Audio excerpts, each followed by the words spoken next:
Ada satu angka yang diam-diam mengubah cara seseorang melihat uang. Bukan 1 miliar, bukan juga 10 miliar, tapi 100 juta pertama.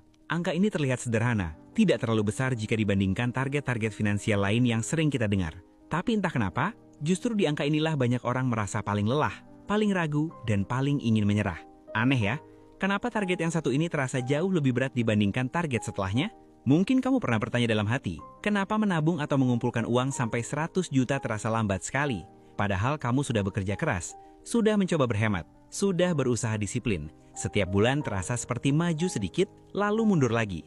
Dan di titik ini, banyak orang mulai berpikir, kayaknya aku memang gak berbakat soal uang.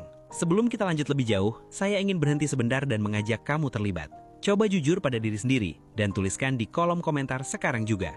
Kamu sedang ada di tahap yang mana? Apakah masih di bawah 10 juta? Di rentang 10-50 juta?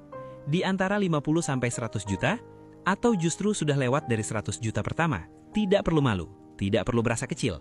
Tidak ada yang menilai kamu di sini. Justru komentar kamu bisa menjadi penguat, bukan hanya untuk diri sendiri, tapi juga untuk orang lain yang sedang berjuang di fase yang sama. Karena mungkin, tanpa kamu sadari, ada seseorang yang membaca komentarmu dan berkata dalam hati, ternyata aku tidak sendirian. Di fase ini, hidup sering terasa seperti berlari di tempat. Gaji datang, lalu pergi, bahkan sebelum akhir bulan tiba. Bukan karena kamu boros, tapi karena kebutuhan seolah selalu lebih cepat dari rencana. Ada tagihan yang tidak bisa ditunda.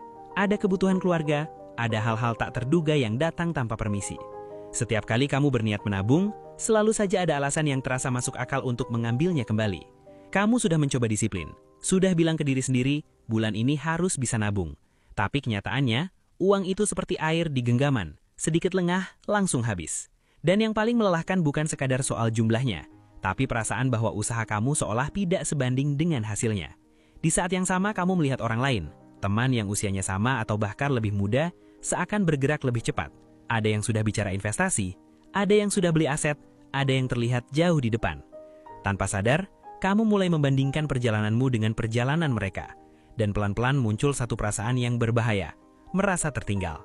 Tapi, dengarkan baik-baik, masalahnya bukan kamu malas, masalahnya bukan kamu bodoh secara finansial, dan masalahnya juga bukan karena kamu kurang pintar mengatur uang. Masalahnya satu, kamu sedang berada di fase yang paling berat. Fase di mana setiap rupiah masih harus diperjuangkan dengan tenaga, kesabaran, dan pengorbanan. Dan hampir semua orang yang akhirnya berhasil pernah melewati fase ini. Kalau kita lihat lebih dalam, ada alasan yang sangat logis kenapa 100 juta pertama terasa paling berat. Ini bukan perasaan semata, tapi kenyataan finansial yang dialami hampir semua orang di tahap awal perjalanan keuangannya.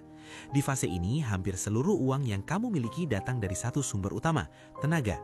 Waktu ditukar dengan gaji, energi ditukar dengan penghasilan. Jika kamu berhenti bekerja, aliran uang pun ikut berhenti.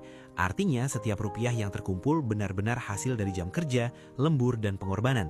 Tidak ada sistem yang membantu mempercepatnya, tidak ada mesin yang bekerja di belakang layar. Masalahnya, di titik ini, uang juga belum punya kesempatan untuk berkembang dengan sendirinya. Efek pertumbuhan yang sering dibicarakan orang, di mana uang bisa bertambah dari waktu ke waktu, hampir tidak terasa. Jumlahnya masih terlalu kecil untuk memberi dampak signifikan.